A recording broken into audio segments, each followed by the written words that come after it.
পড়তলা আমরা ভারতীয় নাগরিকগণ গণতন্ত্রের প্রতি বিশ্বাস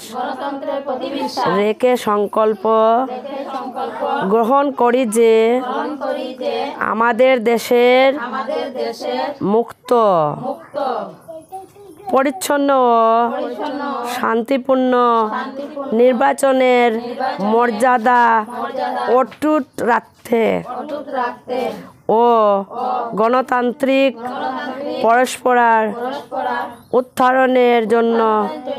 প্রতিটি নির্বাচনের ধর্ম, জাতি, বর্ণ, সম্প্রদায়,